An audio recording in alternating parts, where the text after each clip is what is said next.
Hello and welcome back to the Doodle Devotional. Today we'll be talking about companions. Companions. You know what's fun about companions? So back in the day, I was in a faculty meeting and I saw this new young teacher come in, and she had this beautiful black dress on, and I nudged the science teacher, Mr. Woodcock, and I said, I want to date her. And he said, okay. And I said, oh no, this is different. And he said, well, you've asked other teachers out. I said, I know, this is different though. And so my wife and I can actually say we met in junior high school, because I was teaching in junior high and Amy came into that meeting, and I was just blown away, and I couldn't wait to ask her out. She wouldn't have anything to do with me for a year.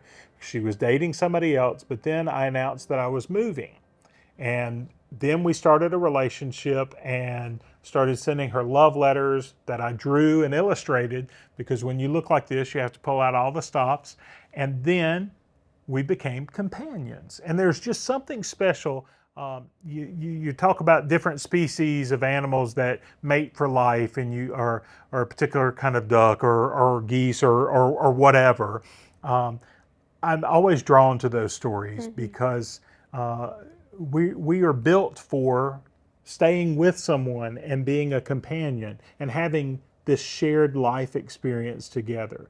Now, there are lots of times where we argue, and there are times when things are tough and stress.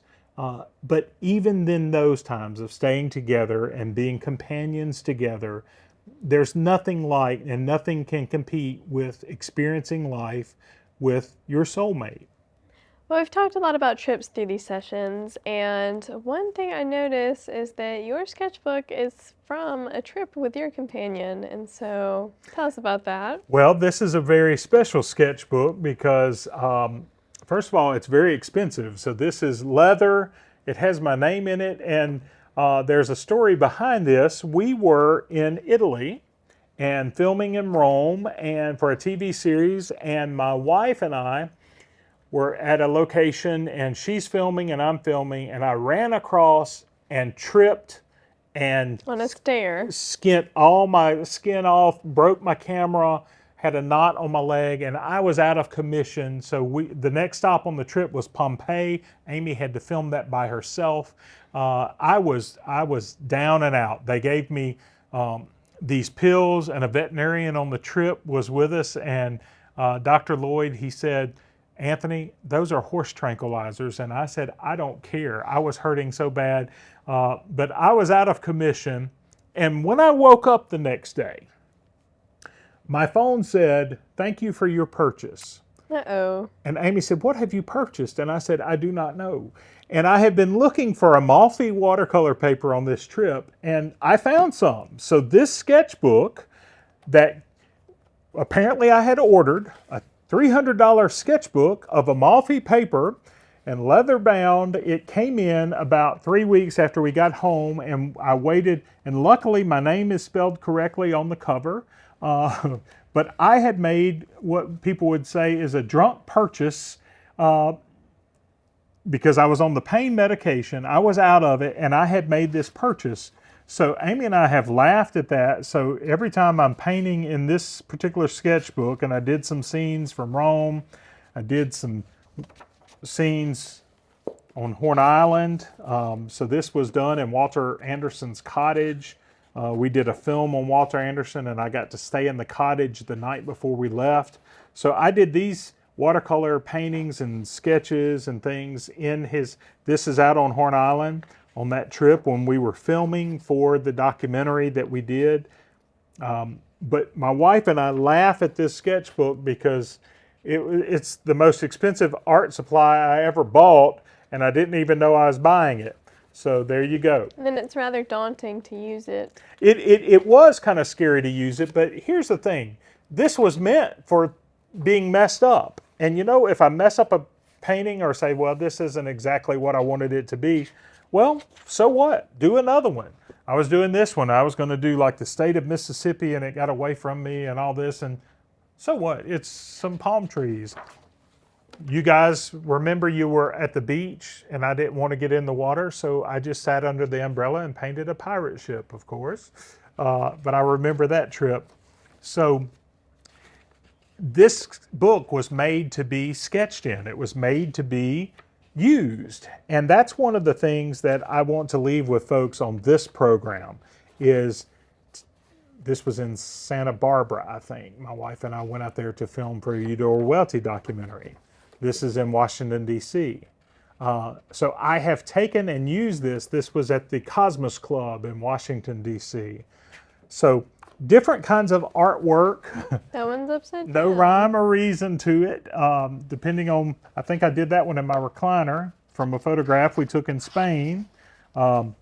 Remember, this was in Ireland.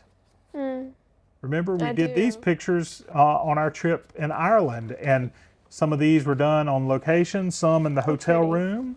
But I'd forgotten the Irish pictures were in here. So I have really tried to use this sketchbook and really take advantage the most of of your it, purchases. because my goodness, it was so expensive. But but I value it.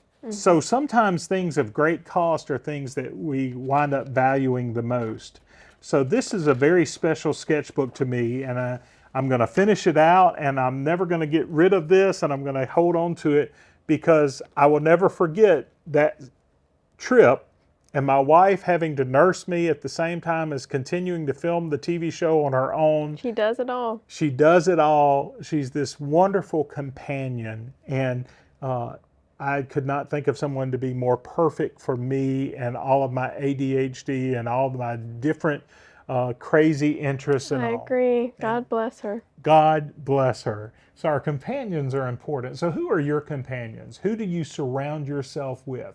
Who are those in your life that you rely on?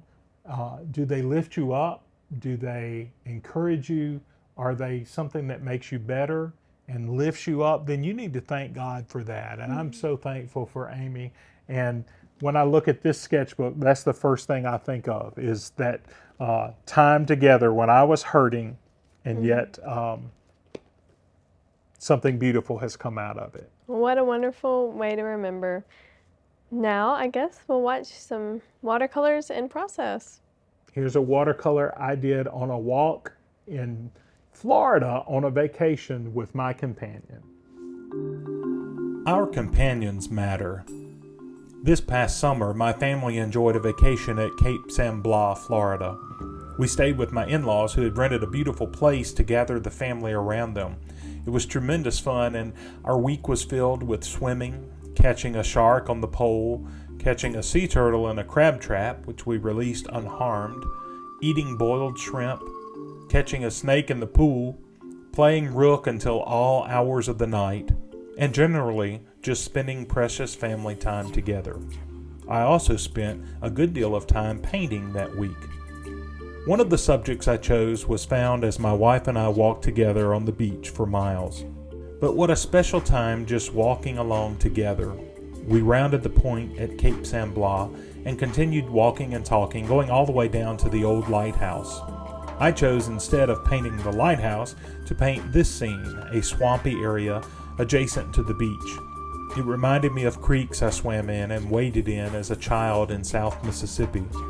I enjoyed the painting, and I enjoyed the beautiful scenery God had created, but more than this, I enjoyed the visit with my companion. 15 years ago, I vowed to walk with Amy together forever.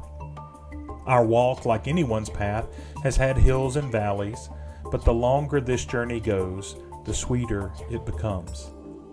The path through life is a challenge. We weren't meant to walk alone. God came and visited Adam in the cool of the evening. God walked with Enoch and then carried Enoch home. Who are you walking with? Our companions matter. Not just our spouses, but everyone we walk beside as we travel. It's important to find those companions who, like my sweet Amy, will stop and let you smell the roses, will stop and let you paint the swamp. Walk with those who will adjust their pace for you.